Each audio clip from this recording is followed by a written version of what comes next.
The other day, I was browsing Craigslist, searching for a good deal on a TV when I stumbled upon an incredibly cheap flat screen. I contacted the seller, and we agreed to meet that night. However, I should have been more cautious because the seller was very vague about the TV. I ignored the warning signs and went to the house, which looked like a horror movie set. The yard was overgrown, the paint was peeling, and the vibe was unsettling. But I was determined to get the TV, so I mustered up the courage to knock on the door. The seller answered, and he looked like he hadn't been outside in years. He gave me the creeps, but I followed him into the house. The interior was worse than the exterior. Everything looked ancient and unclean, and I had an eerie feeling that I was being watched. The seller led me to a den where the TV was, and the room was filled with strange and creepy objects, like animal skulls and jars with unknown contents. The seller began asking me personal questions, which made me uncomfortable. I just wanted to get the TV and leave. After putting the TV in my car, I raced home, feeling like I had barely escaped something sinister. I shook off the creepy feeling and focused on setting up my new TV. After I got home, I carefully carried the TV inside and began setting it up in my living room. I took my time, making sure all the cables were connected correctly and that the TV was securely mounted on its stand. I rearranged my furniture a bit to ensure that the TV was the focal point of the room. Although I felt a nagging sense of unease about the purchase, I tried to dismiss it as my imagination and pressed on, eager to enjoy my new purchase. Finally, everything was in place, and I turned on the TV.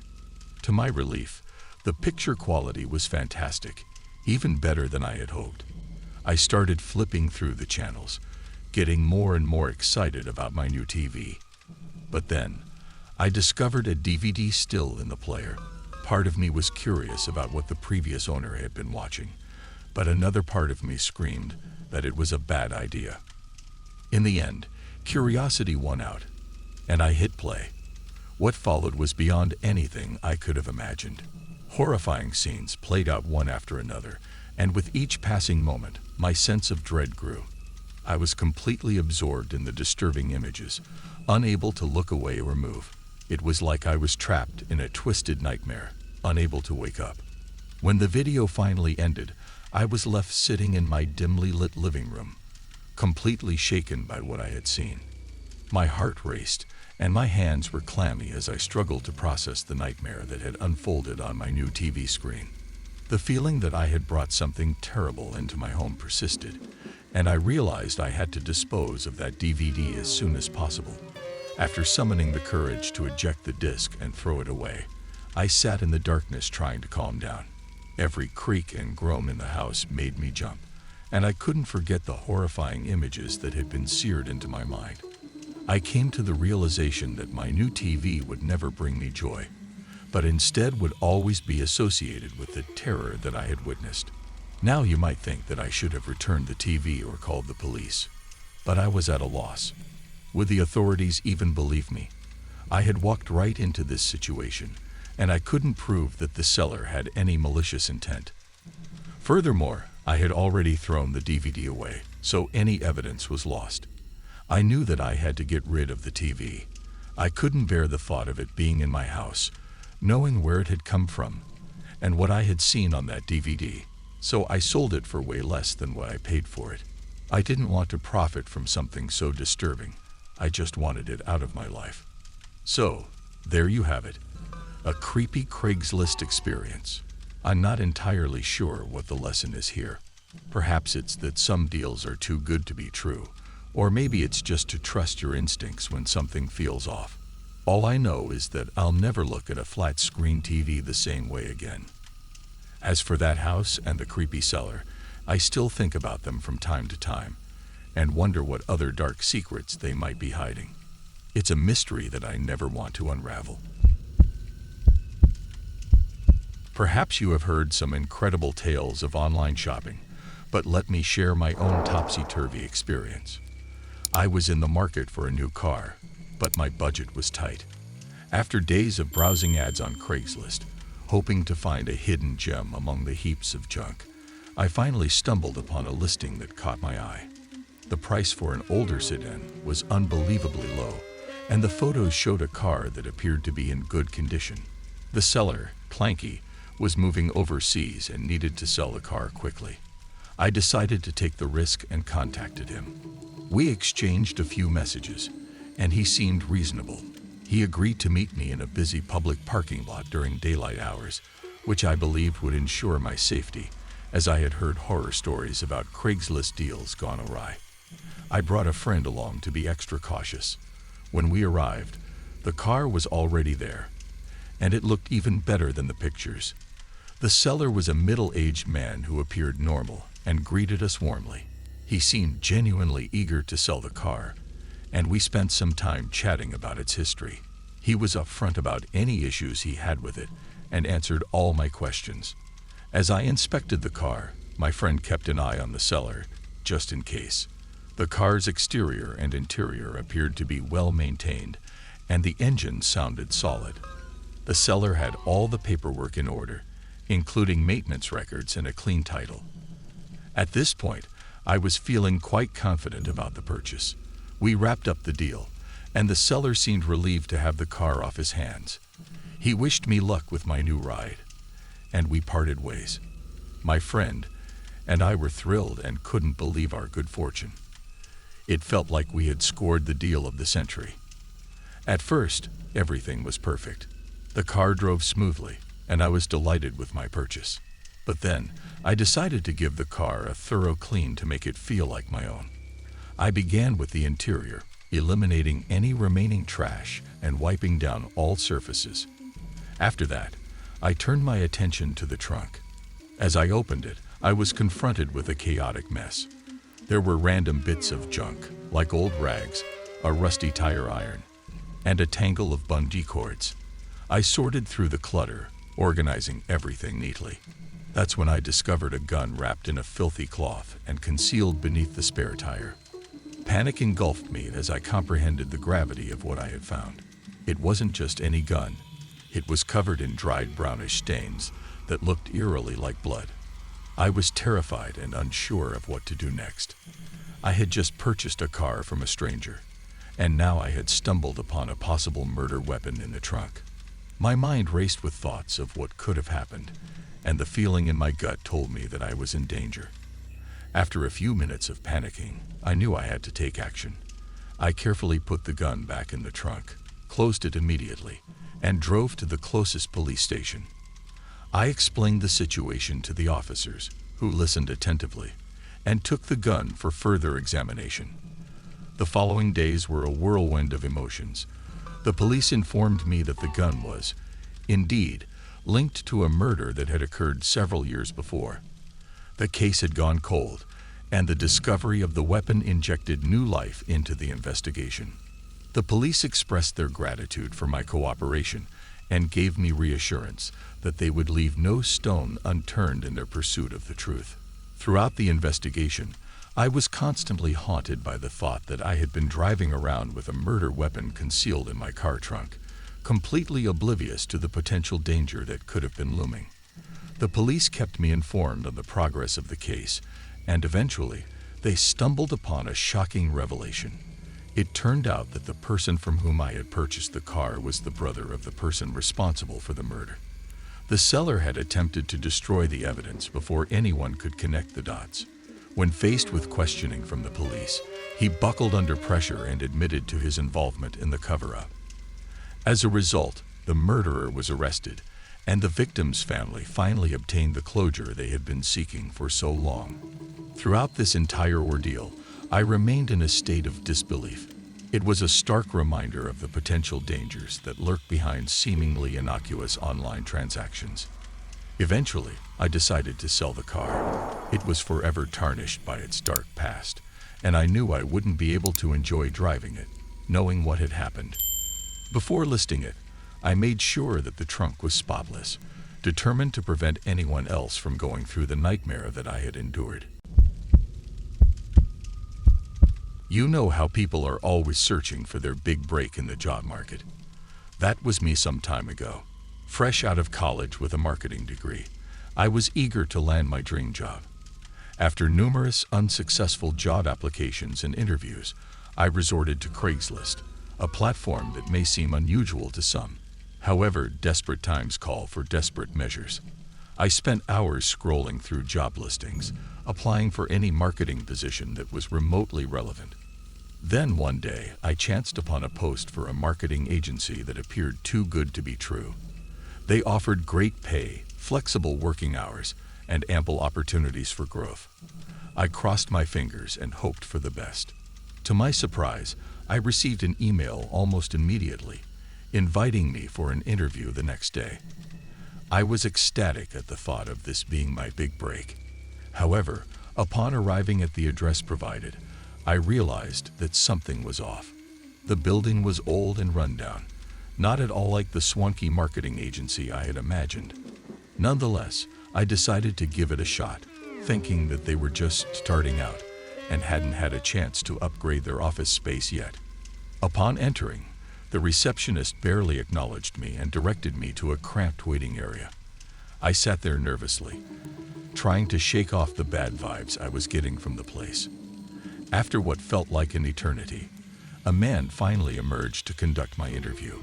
He led me to a small windowless room and began asking me questions about my background and experience. The questions seemed legitimate, so I tried to ignore the sketchy surroundings and focus on impressing him. However, towards the end of the interview, things took a turn for the worse. During the interview, the man requested my credit card information, claiming it was necessary for a background check. Although I knew that it was a major red flag, my desperation for a job overpowered my intuition, and I provided my card details. After the interview ended abruptly, I left the building feeling uneasy. Although I tried to convince myself that it was just my nerves, I sensed that something wasn't right. Upon arriving home, I decided to conduct some research on the company to quell my concerns. Unfortunately, this is when I discovered the ugly truth. The company had no online presence, website, or social media account. Alarm bells went off in my head, and I immediately checked my bank account, only to find that all of my money had vanished. The scammers had completely wiped me out, and I went into full panic mode. I reported the incident to the police, providing them with all the information I had about the company and the interviewer. However, I knew that the likelihood of getting my money back was slim. A few days later, the police informed me that they had visited the office building, only to find it empty. It was evident that the scammers had disappeared, leaving no trace behind. They told me that they had encountered similar situations where job seekers were targeted by fraudsters seeking to steal their identities and drain their bank accounts. The experience was devastating. Not only had I lost all of my savings, but my dream job had transformed into a nightmare. I felt humiliated and betrayed, and it was a harsh lesson to learn. After the police investigation, I was informed that the chances of recovering my lost money were slim. In the weeks that followed, I struggled to piece my life back together. I had to rely on borrowing money from friends and family, and the shame of being scammed weighed heavily on me. However, I knew I had to move forward and not let this setback define me. I embarked on my job search again, but this time, I was much more cautious. I carefully researched each company before submitting my application and only used reputable job boards. The process was slower, but I knew it was necessary to protect myself from further scams. Eventually, I landed a legitimate marketing job at a reputable company. It wasn't the glamorous position I had initially hoped for, but it was a start. With time, I was able to rebuild my savings and regain my confidence in the professional world. This experience taught me a valuable lesson: to never let my guard down again, especially when it came to something as important as my career.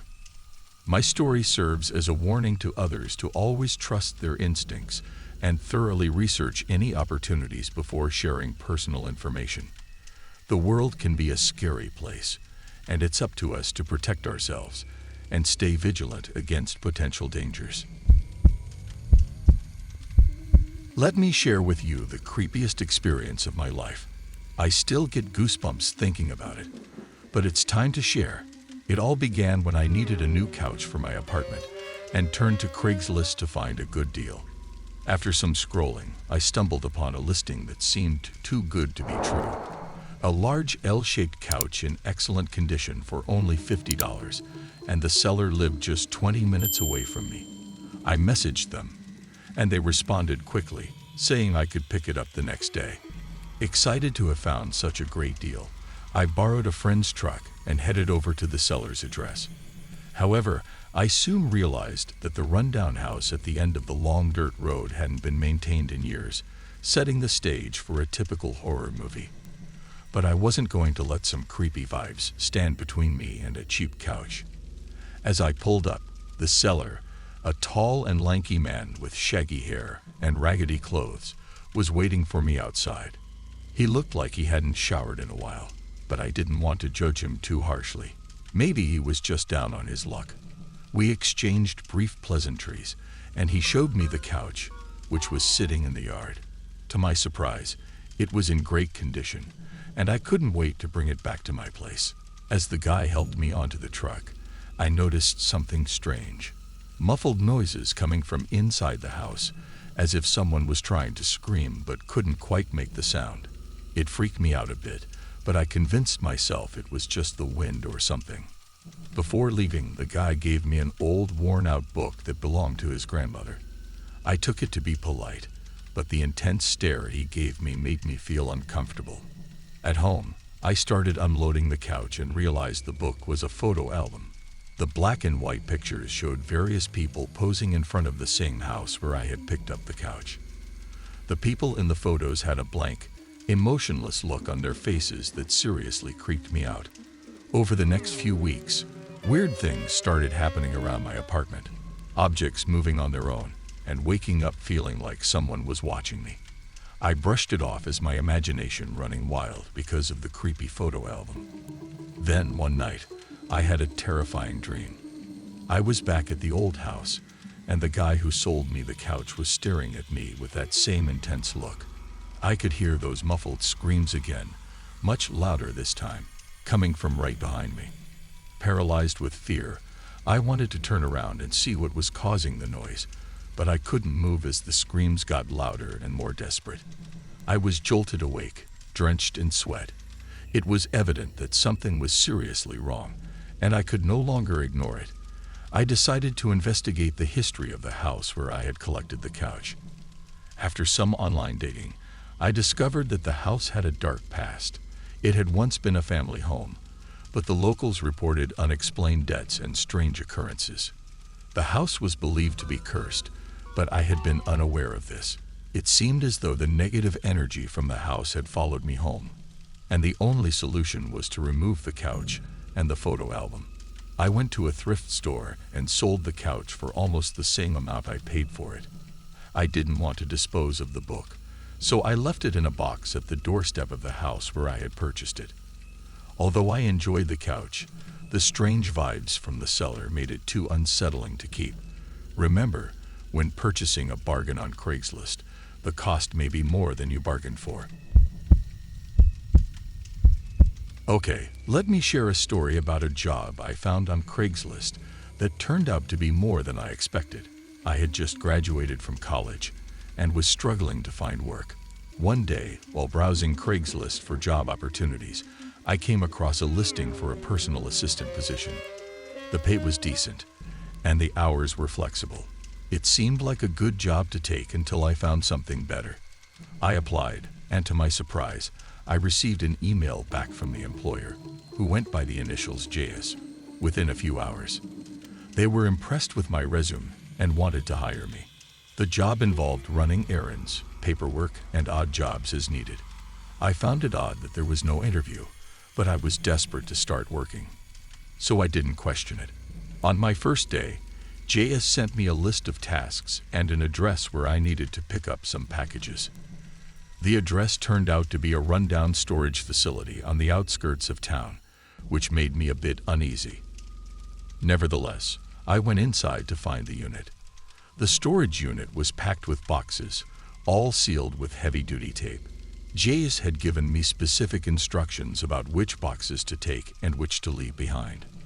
I loaded the designated boxes into my car, trying not to think about what might be inside them. Over the next few weeks, my job consisted of picking up and delivering packages from various locations around town. I never met JS in person. All our communication was done through email. One day, my curiosity got the best of me, and I decided to take a peek inside one of the packages I was supposed to deliver. I carefully cut through the tape, making sure not to damage the box. To my surprise, I found stacks of cash all neatly bundled together. This discovery made my heart race. I was in shock when I realized that I had unknowingly transported large amounts of money for JS. The thought that I could be involved in something potentially illegal terrified me. Although I knew I had to quit my job, I didn't want to leave without finding out more about JS and their activities. I started doing some online research, trying to uncover any information I could about my mysterious employer. After some digging, I discovered that JS was actually the alias of a known criminal wanted by the police for various financial crimes, including money laundering and fraud. The packages I had been delivering were likely part of their illegal operations, and by working for them, I had been an unwitting accomplice. Realizing the gravity of the situation, I decided it was time to quit my job and report everything I knew to the police. I sent an email to JS, making up an excuse about a family emergency and the need to leave immediately. When I didn't hear back from them, my nervousness only grew. I went to the police and provided a statement about the Craigslist ad, the storage units, the packages, and my suspicions about JS. Although they thanked me for coming forward, I didn't receive much information about what they were going to do with it. For weeks after that, I lived in constant fear that JS would somehow find me and retaliate. Though I never received any threats or suspicious emails, the paranoia was real. Eventually, I found a new job and moved to a different city, trying to leave the experience behind. Life slowly returned to normal, and the fear began to fade. About a year later, I saw a news report that caught my attention. The police had arrested a suspect in connection with a large-scale money laundering operation, and the suspect's initials were JS. Their photo looked eerily similar to the person I had seen in the background of one of the storage units I had visited during my Craigslist job. The report went on to explain how JS had used Craigslist and other online platforms to recruit unsuspecting individuals to assist with their criminal activities. Apparently, I wasn't the only one who had gotten caught up in this web of deceit. Learning that JS had been apprehended brought me some closure and relief, but I couldn't help feeling guilty for not recognizing the danger sooner. I was grateful that my decision to go to the police had potentially contributed to their arrest and the dismantling of their operation. Allow me to share with you a harrowing experience I had after purchasing an iPhone 14 from a Craigslist seller. Despite being aware of the risks involved in buying from strangers, I decided to take my chances and search for a good deal on Craigslist, since I urgently needed a new phone after my previous one met an unfortunate end.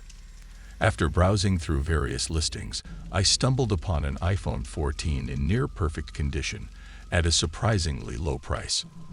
I contacted the seller, who went by the name Mike, and we arranged to meet the next day in a busy public park to conduct the transaction safely. Upon meeting Mike, I found him to be an ordinary-looking man in his mid-30s, and everything seemed to be in order. He handed me the phone, and I paid him in cash. Eager to start using my new phone, I began setting it up at home and realized that Mike had not factory reset the phone, as he had promised. The phone still had several apps, photos, and messages on it. Although I could have reset it myself, my curiosity got the better of me, and I decided to take a quick peek at the content first. As I scrolled through the photos, I gradually began to feel uneasy. While the images initially seemed like normal selfies and group shots, they gradually became more unsettling. The photos showed a woman in various states of distress, including crying, bruised, and even tied up. I felt a chill run down my spine as I wondered what kind of person would take such photos.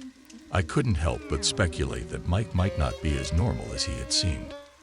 After perusing the photos, I decided to delve into the messages. Among the several conversations between Mike and various contacts, one thread stood out to me. A cryptic and ominous exchange with someone listed only as D in Mike's contacts. The messages made frequent reference to the woman from the photos, discussing something called the plan in great detail. As I read on, it became apparent that Mike and D had been closely monitoring the woman's daily routines, with each message providing more disturbing insights into their intentions. It appeared that they were planning to abduct and hold her captive, with messages discussing different methods for capturing her and locations to hide her away from prying eyes. The messages also contained references to breaking her will and subjecting her to torture, both psychological and physical. As I scrolled through the messages, I grew increasingly alarmed and realized that the woman in the photos was in imminent danger. I knew I had to act quickly and contacted the police, taking screenshots of the messages and photos as evidence. Before turning over the phone to the authorities, I reset it to its factory settings and set it up as my own. When I met with the police, they expressed deep concern over what I had uncovered and asked for any information I had on Mike. Unfortunately, I had not obtained any personal details during our transaction, as we had met in a public park, and I hadn't thought to take note of his license plate number or any other identifying information. The police took my statement and evidence and promised to investigate further. As I left the station, I felt a mix of fear and guilt. I wondered if my actions inadvertently aided a criminal in escaping justice, but ultimately, I knew that reporting what I had found was the right thing to do. I could only hope that the police would be able to track down Mike and prevent him and Dee from carrying out their sinister plan. Thank you for tuning in. If you enjoyed these stories and would like to hear more, please consider subscribing, liking, and supporting our new channel. We have plenty of additional stories for you to enjoy.